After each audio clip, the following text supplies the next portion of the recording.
Bienvenue à tous pour cette troisième conférence inspirante. Notre prochain speaker est un révélateur. Sa mission, observer le monde, développer une nouvelle vision et la transférer sur le monde de l'entreprise. Alors le but, c'est quoi? C'est vous inviter, vous tous ici, dans la salle, entrepreneurs ou acteurs du numérique, à réfléchir à la façon de réinventer votre entreprise. Une entreprise innovante qui serait libérée, une entreprise dont le seul critère de réussite ne serait pas la seule performance financière, mais qui mettrait l'organique avant tout. Une entreprise organique, pour reprendre les mots de Vincent qui va arriver sur scène. Celle qui remet l'homme, le salarié ou le consommateur au cœur des organisations, l'entreprise du 21e siècle. Merci d'accueillir sur notre scène Monsieur Vincent Caltabellota. J'en ai pas besoin. Merveilleux. Je prends au cas où, peut-être. Je Au prends cas où. aussi. Bonne idée. Un problème. Bonjour à tous. Wow, quel accueil, merci. Bonjour. Ouais, super. Soyons pragmatiques, si je vous dis que le monde change, vous n'êtes pas surpris. Non. Effectivement, le monde change. Il change dans plein de choses. Il change en termes, bien sûr, technologiques, en termes sociétaux. Le monde tel que vous le connaissez, tel que vous l'avez peut-être connu dans les années 80, pour ceux qui ont connu le monde dans les années 80, n'existe plus vraiment aujourd'hui. Il y a eu beaucoup de changements, bien sûr, arrivée Internet, la technologie, etc., les réseaux sociaux, mais même tel qu'on l'a connu dans les années 90, le monde a énormément changé. Déjà début 2000, là, en 20 ans, on a énormément changé. Il y a plein de choses qui ont changé dans la manière de communiquer, d'échanger, dans le rapport à la connaissance, au savoir, au pouvoir, etc. Et le monde tel qu'on va le connaître en 2030 et encore plus en 2040 ne sera pas celui que l'on connaît aujourd'hui. Et ce qui est bien, moi en tout cas ce qui m'éclate, ce qui m'épanouit, et j'espère que vous vivez peut-être la même chose, c'est que nous sommes en train de participer à un changement de monde, à une mutation du monde, à une révolution de nombreux domaines, bien sûr en termes technologiques, en termes de médecine, bref, dans la connaissance du monde, dans la manière dont les humains interagissent entre eux. Nous sommes les spectateurs et parfois les acteurs de ce monde qui change, et je trouve ça passionnant. Notre société, avec un grand S, change, mute, mais ce qui est étrange, c'est que nos sociétés, avec un petit S au début et à la fin, bizarrement, ont une forme d'inertie au changement et, dans la plupart des cas, changent beaucoup moins vite que le monde et parfois moins vite que les humains qui les constituent. D'ailleurs, c'est étrange, moi qui interviens dans beaucoup d'entreprises, quand on fait une transformation technologique, je ne vais pas l'appeler digitale ou numérique, mais une transformation technologique, on se pose énormément de questions sur le changement, sur comment les gens vont adhérer au truc, à la nouvelle application, au nouveau système, alors qu'en fait, ils sont sur Facebook toute la journée, ils utilisent ils font des visios, etc. Bref, le monde change extrêmement vite, les humains changent quasiment à la même vitesse que le monde, et pourtant, nos entreprises ont une forme d'inertie au changement qui les met souvent en retard par rapport à notre propre monde. Il y a bien sûr des explications à ça, parce que ce sont des projets, il y a des investissements financiers, il faut mettre d'accord, il y a des appels d'offres, il y a du juridique, etc. Donc il y a une forme de normalité à ce qu'il y ait cette inertie. Et pourtant, il y a des entreprises qui arrivent à être à la pointe, qui arrivent à être leaders, qui arrivent même à être les générateurs du changement. Et puis il y a des entreprises qui suivent les premières. Celles-là, en général, elles sont divisées en deux catégories. Il y a celles qui suivent vite, qui comprennent vite, mais qui n'ont pas forcément osé tout de suite, ou qui n'ont pas forcément eu l'idée. Les secondes, qui attendent que le changement, que la nouveauté, que l'évolution ait été éprouvée pour pouvoir la mettre en place, parce qu'ils ont envie d'innover, mais parfois on manque un peu de courage.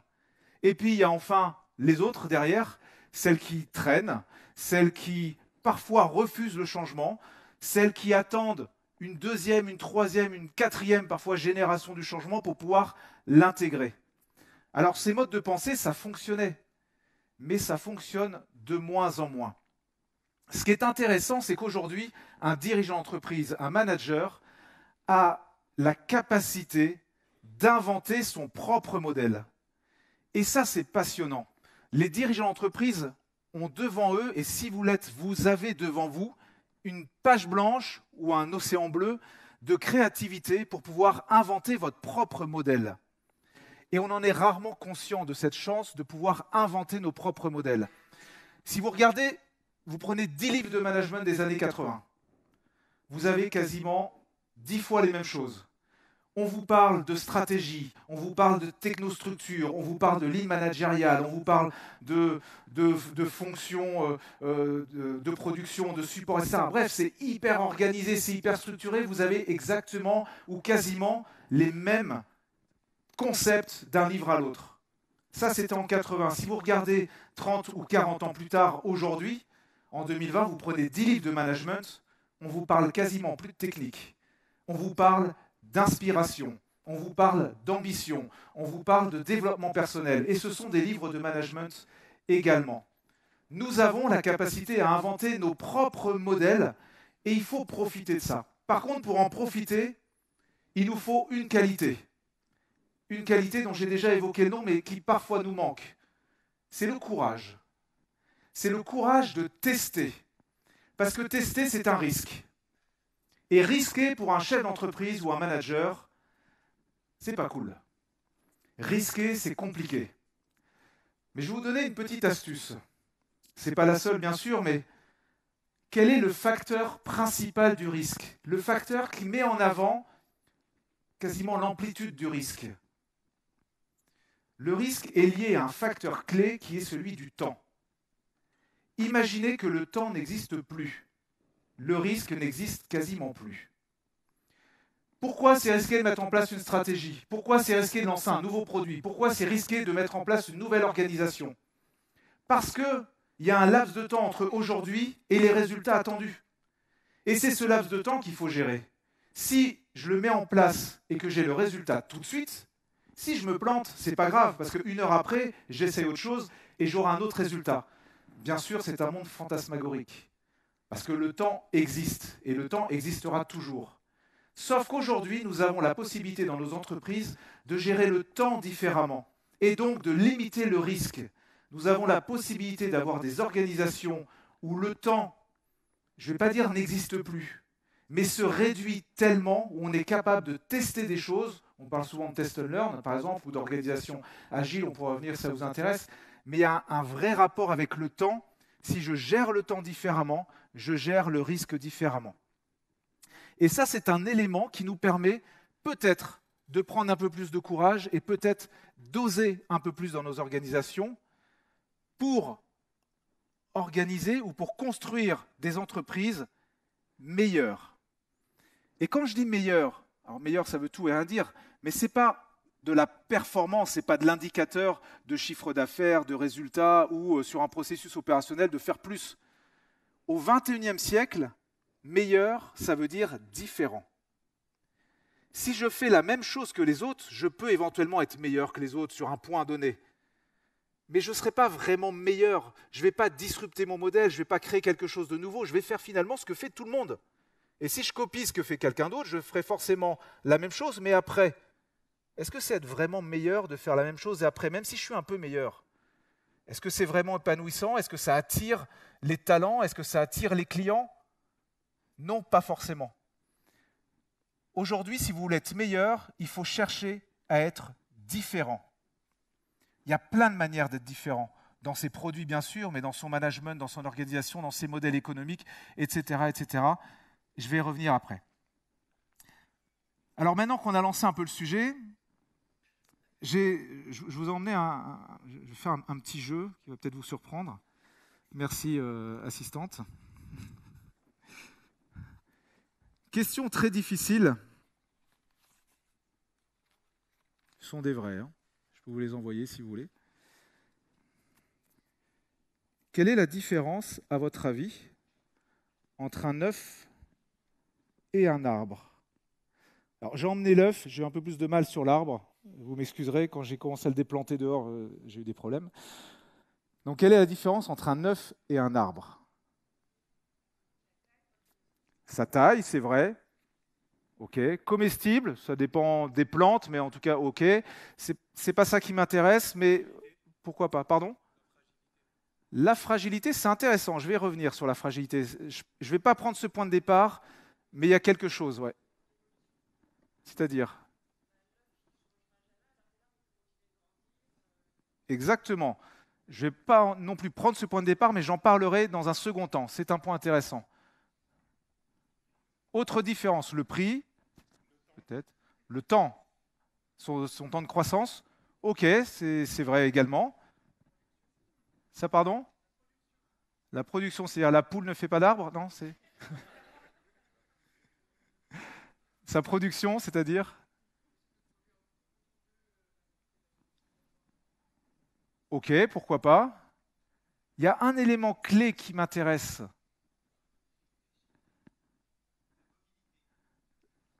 Ouais, c'est vrai. C'est vrai. Ok, je vais vous laisser cuisiner un peu cette question. Je vais y revenir après. Gardez-la en tête.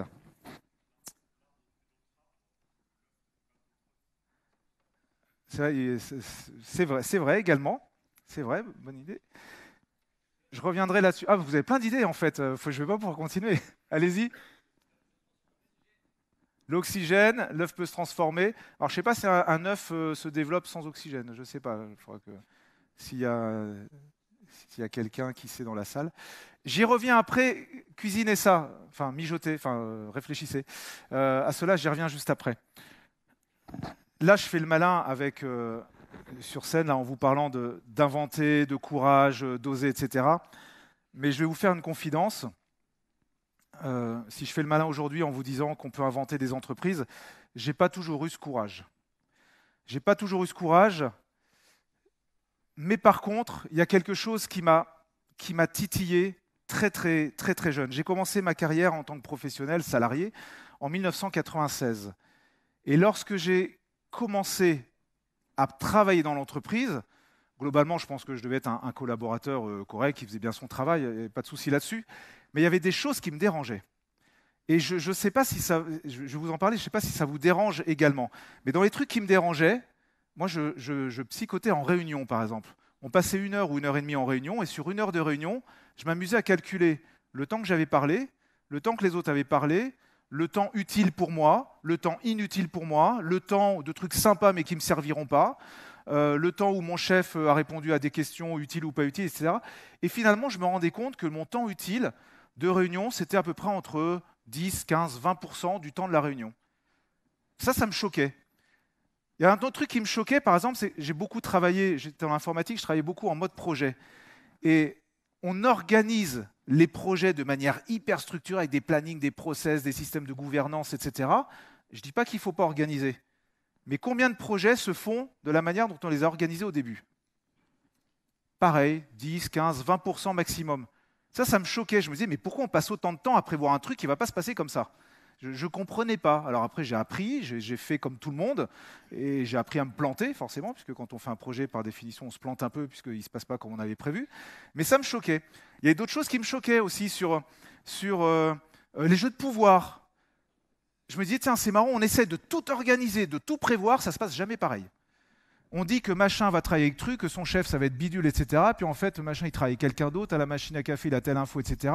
Et finalement, tout ce qu'on a prévu, tous les process qu'on a prévus, en fait, sont finalement relativement peu utiles par rapport à la manière dont les êtres humains ont une capacité à s'auto-organiser.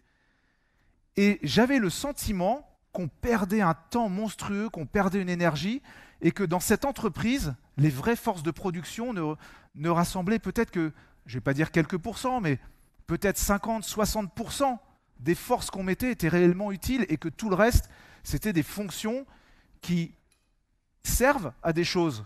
Mais est-ce qu'elles servent vraiment l'ambition de l'entreprise, la valeur ajoutée recherchée? Et ça, j'en étais beaucoup moins sûr. Alors, ça m'a traîné des années, et puis j'ai travaillé donc en tant que salarié à peu près 9 ans, et j'ai monté ma boîte de conseil.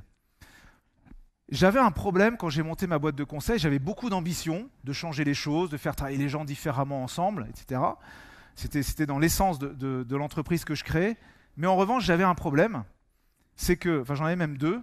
Le premier, c'est que à 33 ans, j'avais pas l'expérience d'un grand groupe de conseil, j'avais pas travaillé chez PricewaterhouseCoopers ou BCG ou je ne sais quoi. Et physiquement, si j'avais 33 ans, j'en faisais plus 20 que 33. Donc, quand on doit conseiller un dirigeant d'entreprise qui a quelques dizaines, centaines ou milliers de personnes sous ses ordres, c'est un peu compliqué. C'est un peu compliqué. Alors, qu'est-ce qu'on fait? Eh bien, on se rattache à ce qui marche, à ce qui fonctionne. Finalement, le conseil, c'est pas si compliqué que ça. Il suffit de regarder une situation, d'être à peu près bien câblé, d'avoir une vision globale pour comprendre où sont les forces, où sont les faiblesses. Et puis, on regarde ailleurs comment ça marche. On prend ce qui marche pas. On a une capacité de projection pour le mettre dans l'entreprise et voir ce qui peut marcher ou pas dans le temps. On propose des idées, et puis ces idées, elles sont actées avec le dirigeant, et puis finalement, ça fonctionne. Et donc j'ai fait ça pendant des mois, je ne vais pas dire des années, mais des mois. Et il y avait un truc qui me dérangeait toujours, exactement le même truc qui me dérangeait déjà 10 ans avant. C'est que j'avais le sentiment qu'en reprenant ce qui fonctionnait et en le collant ailleurs, soit ça marche, mais il y avait quelque chose qui ne fonctionnait pas. Ou alors quelque chose qui ne fonctionnait plus. Effectivement, on fait des trucs qui marchent, et je pense que mes clients étaient contents. Je suis toujours là 14 ans après, donc normalement ça a dû marcher, puis les clients étaient relativement satisfaits. Mais je me disais, on perd là aussi de l'énergie, on perd des potentiels. Mais je reviens sur ma notion de courage. Il faut un sacré courage, voire même du culot, pour arriver face à un dirigeant d'entreprise et lui dire, tu sais quoi, ton truc là, effectivement, ça marche pas bien. Il y a un mec qui l'a fait, ça marche super bien, mais on va pas faire pareil. On va faire un autre truc. Il dit, ah, ok, quoi? Mais je sais pas. Je sais pas, on va l'inventer, on verra bien. Le gars, il dit, attends, ça marche là-bas, tu veux pas qu'on le fasse? Si ça marche, on va le faire. Donc au final, je le faisais, mais j'avais la sensation qu'on perdait quelque chose. Et oui, j'ai pas forcément eu le courage à l'époque, le culot, de dire, écoute, fais-moi confiance, on va inventer un truc, et ce truc, il va marcher. J'avais peut-être pas les clés non plus pour le faire.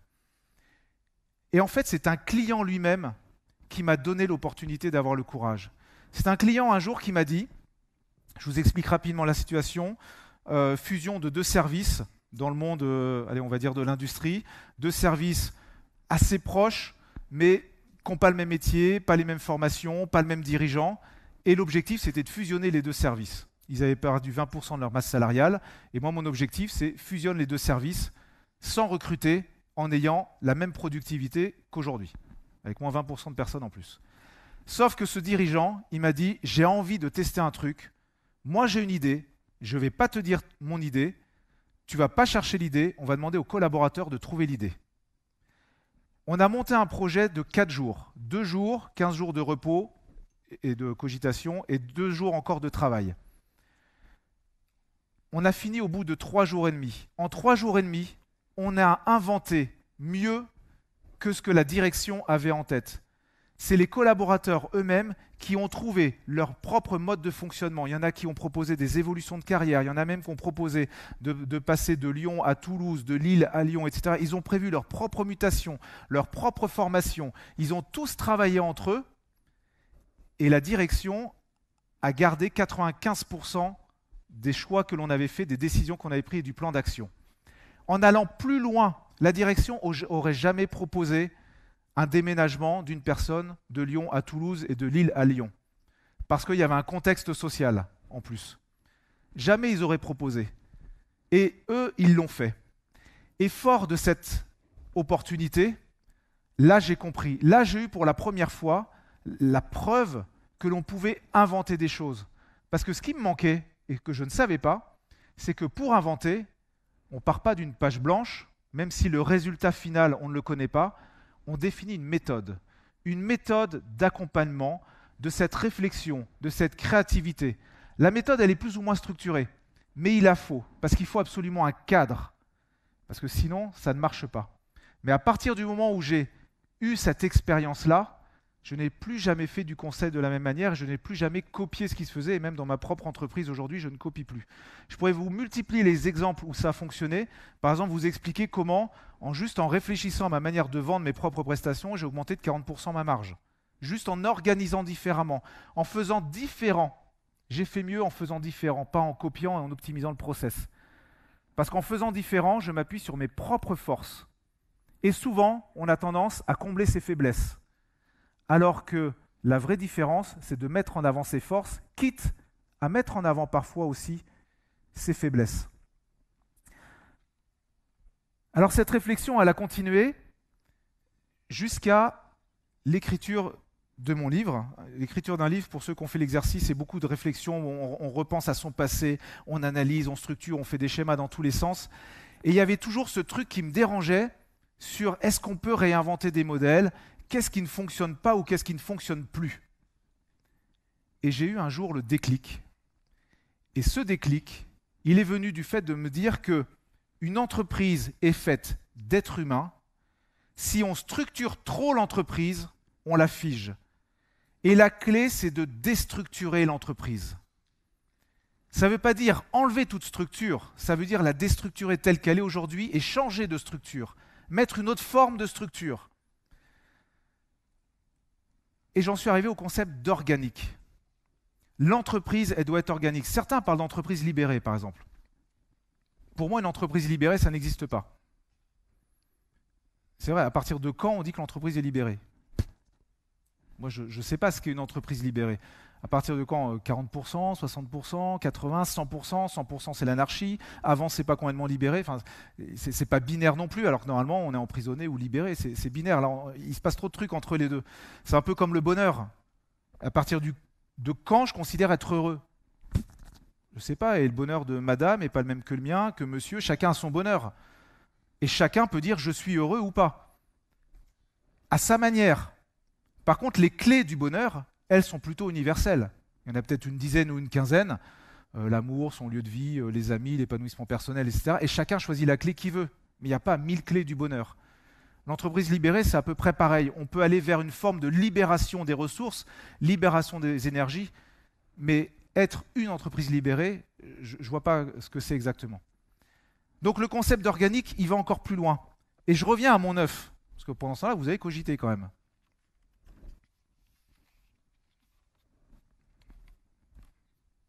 Il y a encore une plume dessus, c'est donc un vrai.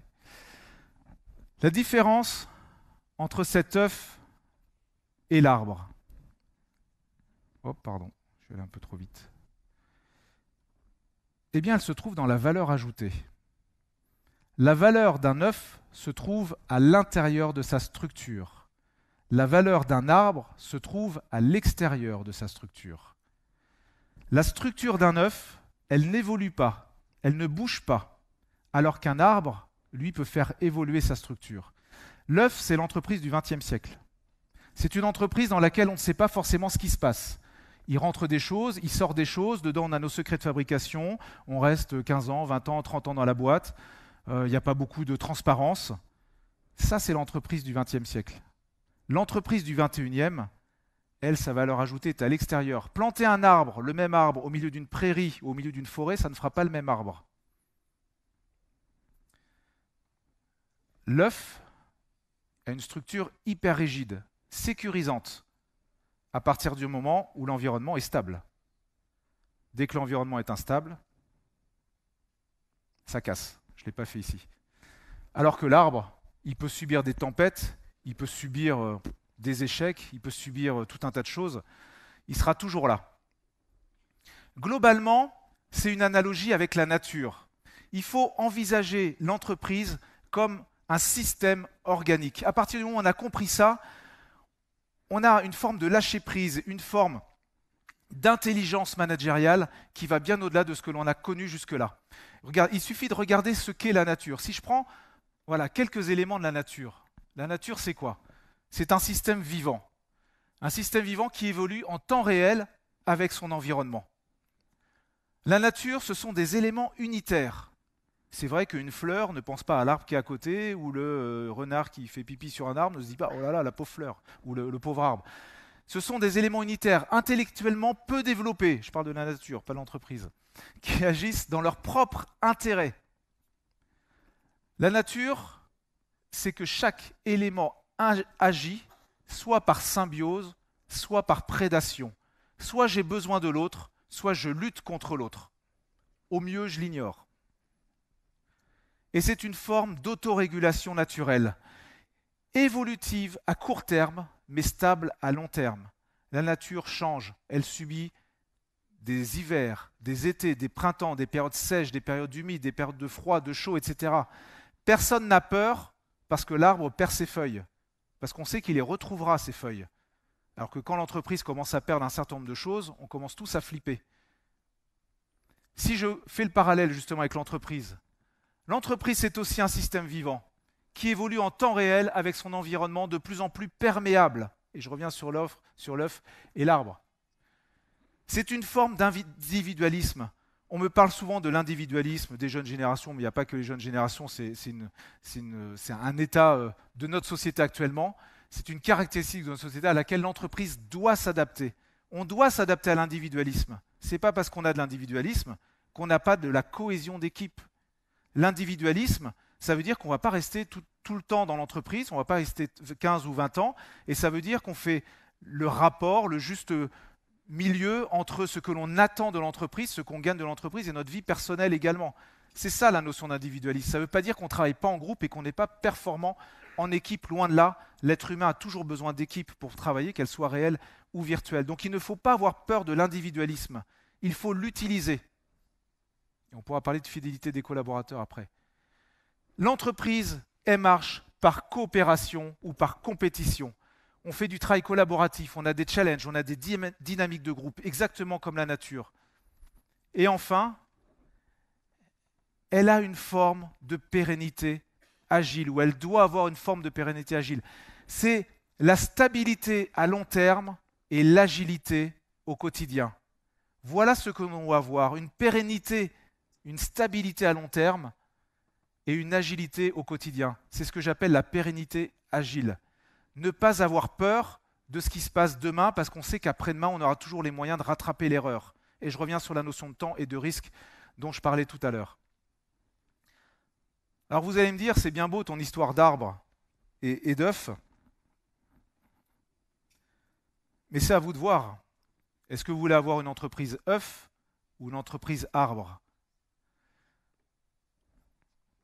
L'arbre, je parlais de la structure tout à l'heure.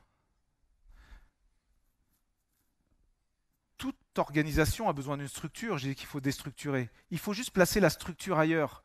La structure d'un arbre, c'est son tronc. Et rapproché à l'entreprise, c'est son ambition, sa culture et ses valeurs. On ne structure pas par les process. Bah, si, forcément que les process, les outils vont aider à structurer.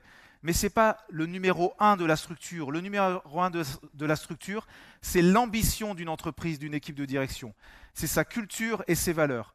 Pourquoi? Parce que, regardez comme vous fonctionnez avec vos amis.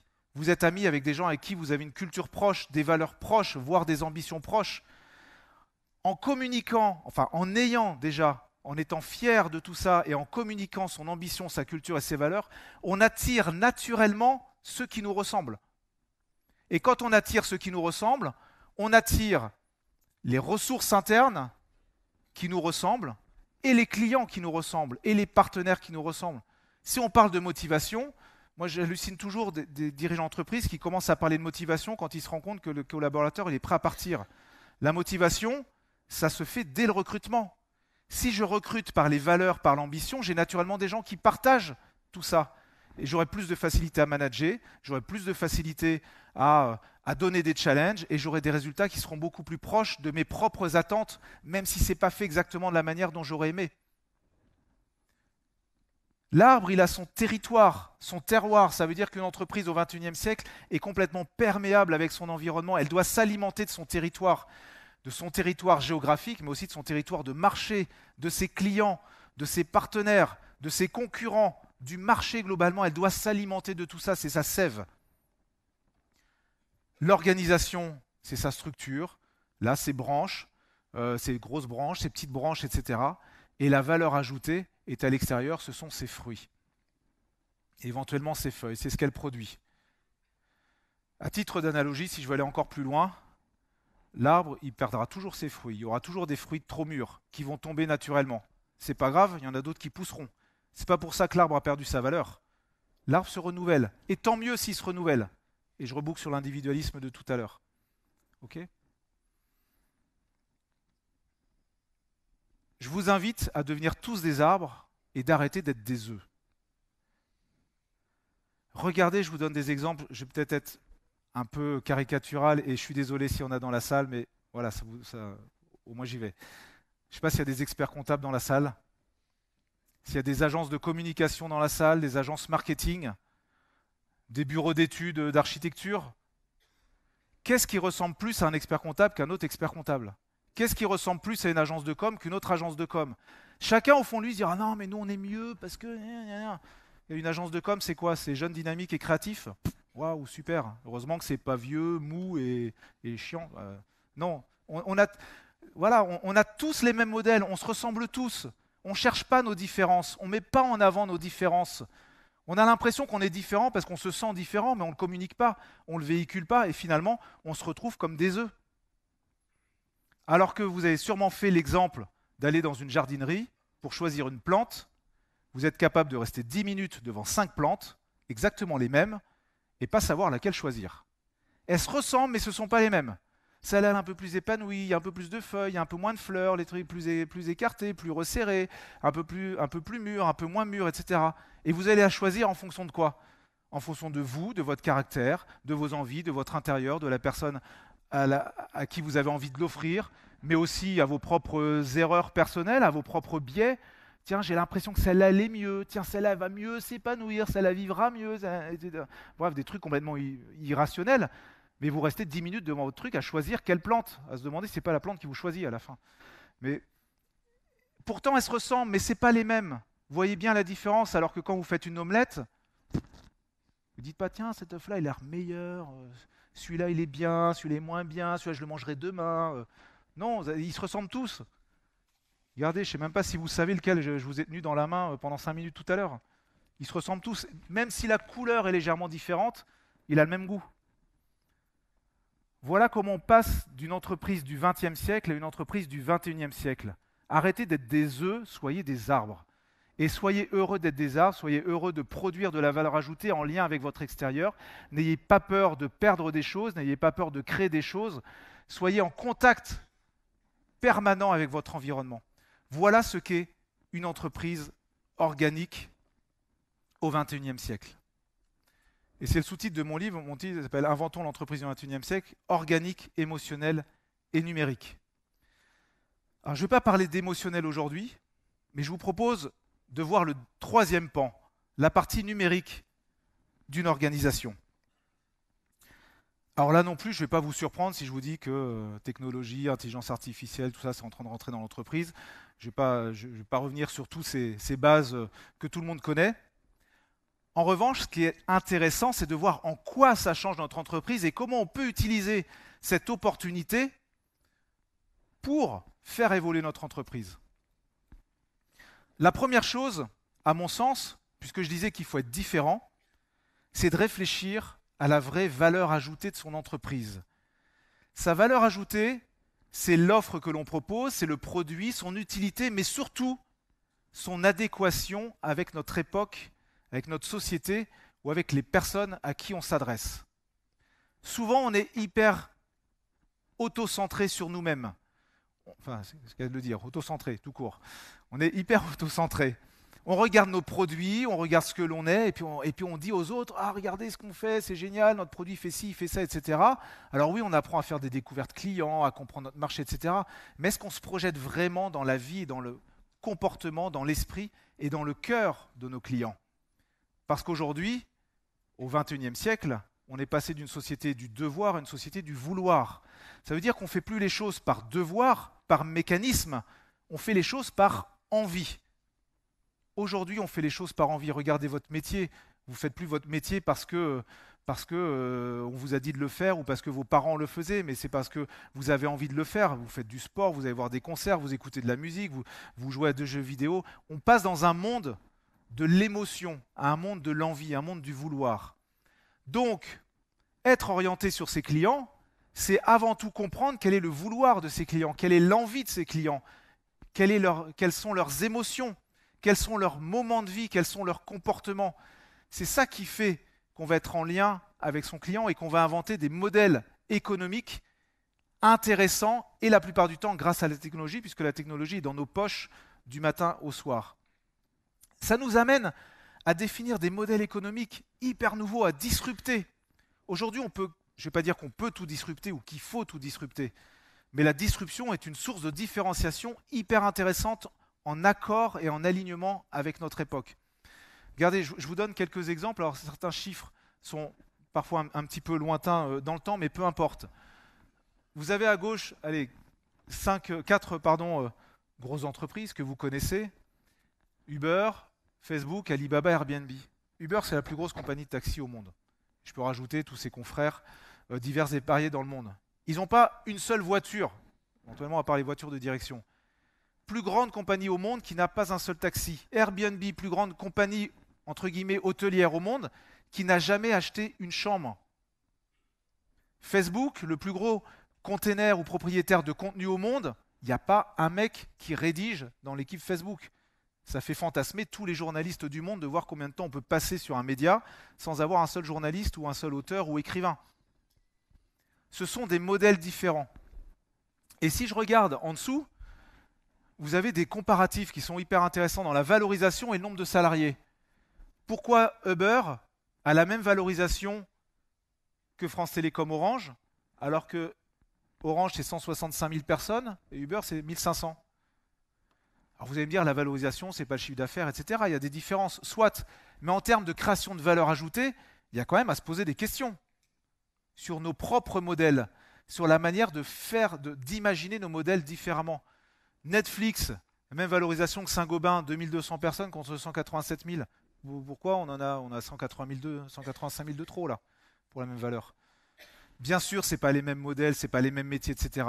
Mais ça nous amène à réfléchir sur la manière dont on peut repenser nos modèles économiques, dont on peut repenser la création de valeur. L'autre chose, c'est l'organisation derrière.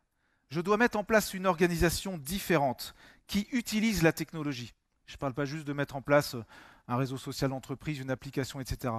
Mais la technologie aujourd'hui nous amène à repenser notre organisation différemment. Repenser la capacité à attirer les talents, la capacité à communiquer, la capacité à gérer les décisions, etc., etc. Le digital change énormément de choses. Bien sûr, la communication, j'en parlais, mais regardez, le rapport au savoir. Aujourd'hui, la connaissance, elle est disponible quasiment gratuitement pour tout le monde, partout, en temps réel. Quand on sait que le savoir est une des sources de pouvoir, on arrive naturellement à se dire que la connaissance qui est gratuite change forcément le pouvoir. Ça veut dire qu'il y a des sources de pouvoir qui n'existent plus aujourd'hui dans l'entreprise, qui n'existent plus pour ceux qui l'avaient, mais de nouvelles sources de pouvoir pour ceux qui ne l'avaient pas. Donc la connaissance étant une source de pouvoir, j'utilise pas le pouvoir forcément entre un chef et son collaborateur, ça je m'en fiche, mais le pouvoir de l'entreprise face à ses concurrents, à ses confrères, à son marché, à ses collaborateurs, à ses clients. Utiliser le savoir, utiliser la connaissance comme une source de pouvoir, diffuser cette connaissance, structurez-la, donnez-la gratuitement, puisqu'en donnant de la connaissance gratuitement aux gens qui travaillent pour nous, on leur donne du pouvoir, on leur donne la capacité de se responsabiliser, de prendre des décisions, d'être plus fort à l'extérieur. Et on est dans un monde où souvent le client il a plus de pouvoir que l'entreprise aujourd'hui, que le commercial. Il faut que ça change. Enfin, il faut que ça change, c'est pas il faut que ça change, mais il faut que le pouvoir se rééquilibre pour l'entreprise. Il y a un lien très important avec la notion de savoir. On peut changer plein de choses dans l'organisation de nos entreprises. Les métiers vont changer. Et là, je fais une petite projection. Vous avez tous entendu parler de l'intelligence artificielle qui va remplacer un certain nombre de métiers. État des lieux sur ce qui est vrai, ce qui est faux. On s'est planté pendant plusieurs années. On s'est planté parce qu'on est dans des modes de réflexion encore ancrés au XXe siècle qui nous font penser que l'automatisation remplace des tâches à faible valeur ajoutée. Parce qu'on pense encore à la révolution industrielle. Effectivement, on remplace une partie du bras qui tape, qui plante des clous, qui tourne des vis, etc., ou qui scie un bout de bois. On le remplace, on augmente la productivité, etc. On se dit que c'est une tâche à faible valeur ajoutée, ce qui n'est pas complètement vrai, en tout cas qui ne fait pas forcément fonctionner une capacité d'analyse. Après, l'informatique est arrivée. C'est plus les bras qu'on a remplacés par des machines, mais c'est une partie de la capacité de calcul qu'on a remplacée par des machines. Et aujourd'hui, on arrive vers une autre révolution, celle de l'intelligence artificielle, qui nous amène à remplacer un certain nombre de tâches. Alors je vous rassure, il y a très peu de métiers qui vont être complètement supprimés par l'intelligence artificielle. En revanche, quasiment tous les métiers, ou beaucoup de métiers, vont avoir un certain nombre de tâches qui vont être remplacées. Ça veut dire que quasiment tous les métiers vont être impactés par l'intelligence artificielle, plus ou moins. Mais par contre, il faut l'analyser en termes de tâches et pas de métiers. Il y a très peu de métiers qui vont disparaître. Même ceux qui sont les plus affectés par l'intelligence artificielle. Et là où on s'est trompé, quand je disais tout à l'heure remplacer des tâches à faible valeur ajoutée, on parle bien d'intelligence artificielle. L'intelligence s'attaque, entre guillemets, à l'intelligence, d'artificielle à humaine. Prenons quelques exemples. Le premier, tiens, il est un petit peu tarte à la crème parce qu'on en parle tout le temps, mais il est hyper représentatif. Les radiologues. Radiologue, c'est quand même un métier, on ne fait pas 2 ans d'études pour y arriver, il faut quelques années d'expérience pour avoir une vraie expertise. Aujourd'hui, les études nous montrent que l'intelligence artificielle est bien plus performante que les radiologues. La dernière étude qui a été faite, on a mis 50 radiologues dans une salle, entre guillemets, en tout cas une expérience avec 50 radiologues expérimentés, face à une intelligence artificielle. On leur a demandé de regarder des clichés, d'identifier des tumeurs, et l'intelligence artificielle a eu 7% de résultats, 7% de performance supplémentaire que les 50 réunis. Sachant qu'en plus, dans la plupart des cas, pour identifier humainement avec notre intelligence des tumeurs ou des problématiques, une radio ou un scanner ne suffit pas forcément. Parfois, il faut voir l'évolution. Alors que l'intelligence artificielle le fait sur beaucoup moins de clichés, voire un seul cliché. Pourquoi ? Parce que c'est de la reconnaissance d'image. On identifie des micropixels, des micro-colorimétries différentes, et forcément, l'intelligence artificielle a une capacité bien plus importante que nous à partir du moment où on l'a éduquée, on lui a appris, ou elle a appris toute seule, ce qui est encore mieux, et ce qui est le cas des radiologues. Alors le radiologue, si lui, il a fait ses 10 ans d'études et qu'il ne sait faire que ça, ben, je ne vois pas à quoi il sert dans 10 ans ou 15 ans. Dans une société dans laquelle on essaye de réduire les coûts de la santé et où on essaye d'accélérer les traitements et d'être de plus en plus précis, et où chacun de nous a aussi un esprit de plus en plus critique face aux propres médecins, à ses propres jugements, il n'a plus de métier dans 10 ans, le gars. Qu'est-ce qui lui reste ? Eh bien, si par contre, il a cette forme d'intelligence émotionnelle en plus, là, il a de la chance. Là, il a des chances de survie dans son métier. Pourquoi ? Parce qu'on sait bien que la capacité de guérison d'une personne est directement liée à son environnement, à son optimisme, à son caractère, à la manière dont elle est entourée par ses amis, sa famille, son métier, etc. Et que si le radiologue, il comprend ça dans sa manière de l'expliquer, de dire voilà pourquoi, d'où ça vient, voilà comment, par les étapes par lesquelles on veut passer, et qui comprend les silences de la personne, qui comprend ses doutes, qui sait lire son regard au fond d'elle, son stress. Là, il a des vraies chances. Il se servira de sa connaissance de radiologie, mais il saura bien mieux que les autres accompagner, il sera beaucoup mieux, entre guillemets, je plaisante à peine, noté sur les réseaux sociaux, et il y aura beaucoup plus de patients que les autres. Prenons d'autres métiers, tiens, au hasard. Enfin, au hasard. Je parlais tout à l'heure des experts comptables. Il y en a dans la salle vraiment, avant que je dise n'importe quoi ? Ouais, il n'y en a pas. Bon, même s'il y en a, c'est pas grave. Un expert comptable, c'est un spécialiste des chiffres, et particulièrement des chiffres du passé. C'est pas méchant de dire ça, c'est pas dévalorisant, c'est qu'un expert comptable utilise beaucoup les chiffres du passé, de cette année, là, il fait son bilan, il regarde ce qui s'est passé, il utilise ces chiffres de cette année, de l'année -1, -2, etc. Et il en prodigue un certain nombre de conseils. Cet expert comptable, à l'origine, il passait du temps à écrire des chiffres. Aujourd'hui, on n'écrit plus, il y a l'informatique. Après, il faisait les bilans, les comptes de résultats, etc. C'était sa science. Aujourd'hui, il appuie sur un bouton, ça se fait automatiquement. Il lui reste aujourd'hui le conseil. Le conseil et l'accompagnement. Vachement bien le conseil et l'accompagnement. Mais si demain, la même machine, en appuyant sur le même bouton, nous permet d'avoir un diagnostic, un benchmarking avec tous les concurrents du marché, avec des références et des courbes à N-10 et des projections avec des systèmes prédictifs sur l'année, il fait quoi l'expert comptable ? Il n'a plus de travail. Donc qu'est-ce qui va lui rester? Eh bien, il va lui rester deux choses. Soit il prend l'axe hyper technologique, soit l'axe hyper humain. L'axe hyper technologique, c'est qu'il va passer d'un expert des chiffres du passé à un expert de la data du futur. Il va apprendre à créer des modèles, des algorithmes et à faire des modèles prédictifs.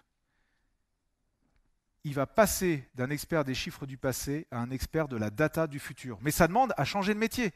Ça demande à créer des outils nouveaux, à embaucher des data analysts ou scientists peut-être.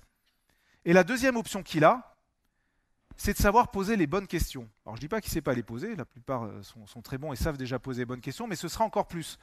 Parce que si tout ce qui est lié au passé, éventuellement à la prédiction, est déjà écrit, l'entrepreneur, lui, il a toujours ses doutes, il a toujours ses stress, il ne peut jamais être au courant de tout. Et l'expert comptable qui ne fait que répondre aux questions du client, ce n'est pas un bon expert comptable. Par contre, c'est celui qui anticipe les questions auxquelles son client n'aura pas pensé. Et là, ce sera intéressant. Et là, voilà ces deux pistes de travail. On pourrait multiplier comme ça tous les jobs, on pourrait parler des commerciaux et de plein d'autres métiers. Les métiers qui vont être affectés le plus, ou les métiers qui vont être affectés le plus par l'intelligence artificielle sont les suivants. Pour qu'une intelligence artificielle vienne s'attaquer entre guillemets à un métier, il faut déjà qu'il y ait de la data. Les métiers dans lesquels il y a de la data, on aura de quoi travailler de l'intelligence artificielle. Alors attention, quand je dis ça, ce n'est pas de la data forcément dans votre entreprise. Je prenais l'exemple des commerciaux tout à l'heure. Vous prenez un commercial B2B, lui il n'a pas beaucoup de data, il gère 10, 15, 20, 30 clients, ça ne fait pas beaucoup de data. En revanche, dans le domaine, sur le secteur d'activité, il y a peut-être une start-up qui va réfléchir à tout ça et qui va créer un service avec tous les acteurs du marché, et ce sera plus 30 ou 40 clients, ce sera peut-être 1000, 2000 ou 5000. Donc il faut qu'il y ait du volume, il faut qu'il y ait de la complexité.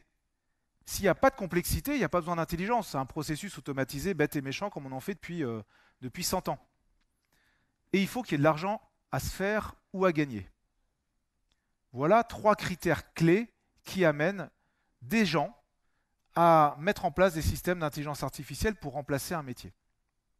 En tout cas, une tâche dans son métier.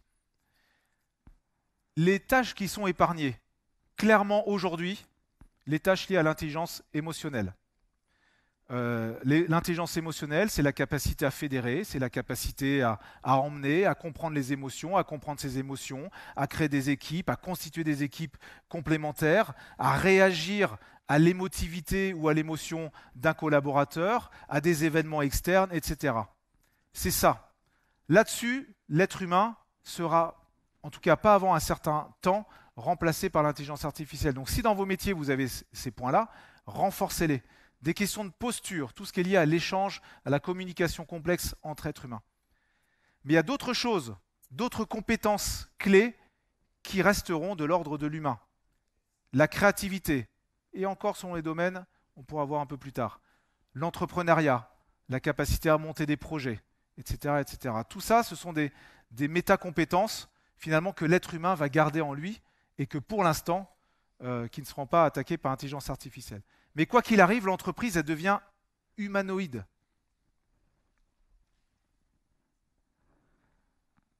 Et est-ce qu'on travaillera demain, à votre avis?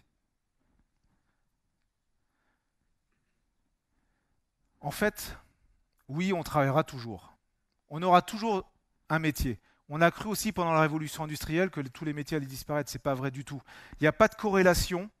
Aujourd'hui, tous les sociologues sont unanimes là-dessus. Il n'y a pas de corrélation directe entre des grandes phases d'innovation technologique et des pertes d'emplois sur des secteurs d'activité complets. Regardez, par exemple, alors ça peut jouer sur certains bouts de métier, mais pas sur des secteurs d'activité.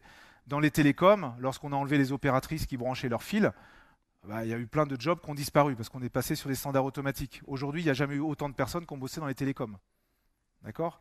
Donc, il y a des transferts de métiers, mais il y a très peu de métiers qui disparaissent. En revanche,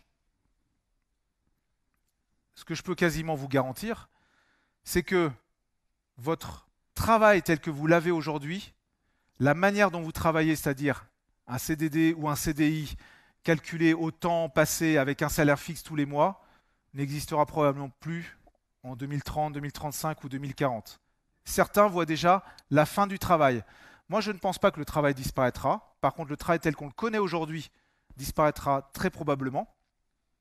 En revanche, ce qu'il y aura toujours, c'est cette capacité à faire un effort et à valoriser l'effort. Ça, c'est intrinsèque à l'être humain depuis la préhistoire.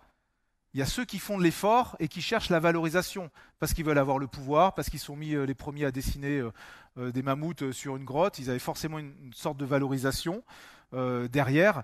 On a toujours cette notion d'effort et de valorisation de l'effort. Maintenant, est-ce que ce sera sur un CDD, un CDI? Sûrement pas. Payer de la même manière, autant passé et salaire fixe? Très probablement pas. Et payer en euros, peut-être pas non plus. Tout ça, ça va fondamentalement changer. Parce que nos entreprises sont en train de changer, nos entreprises sont en train également de devenir agiles, et le travail structuré avec un nombre de collaborateurs précis dans une entreprise telle qu'on la connaît aujourd'hui risque très probablement d'exploser sous des formes encore plus agiles, d'où l'intérêt de reboucler sur tout ce que je vous ai dit au début, sur cette entreprise organique. Voilà, merci à vous.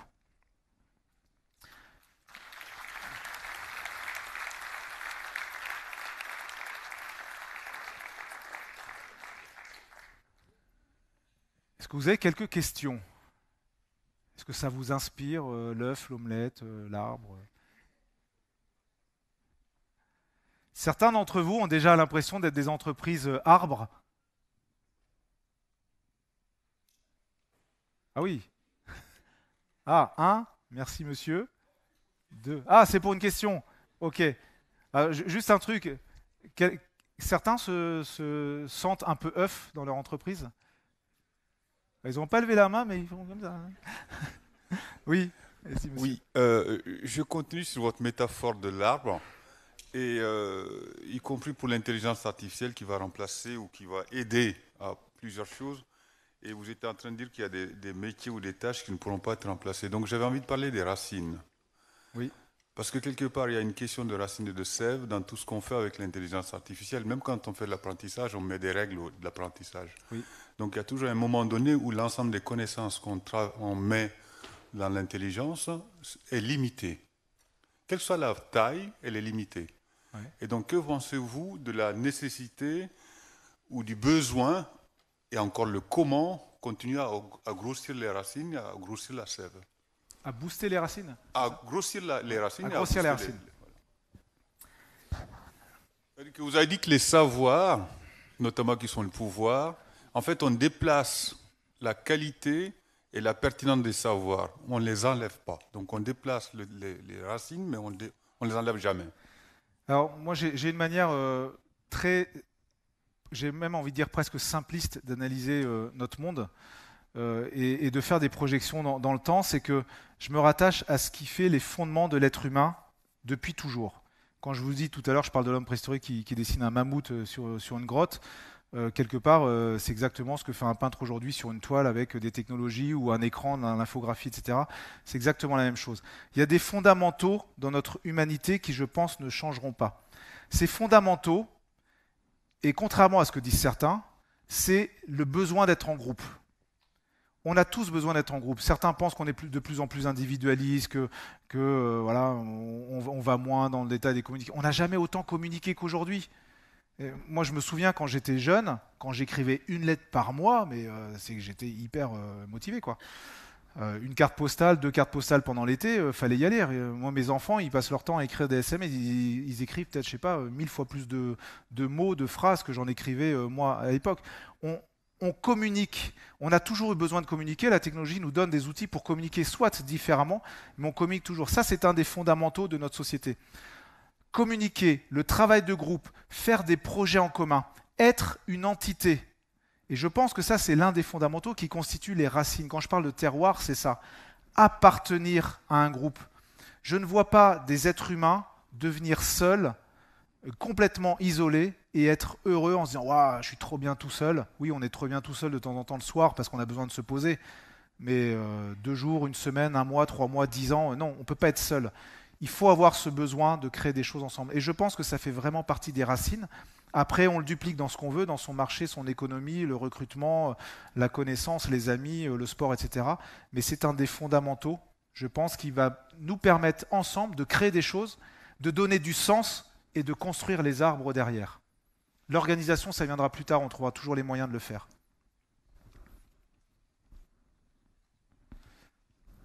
D'autres questions peut-être ?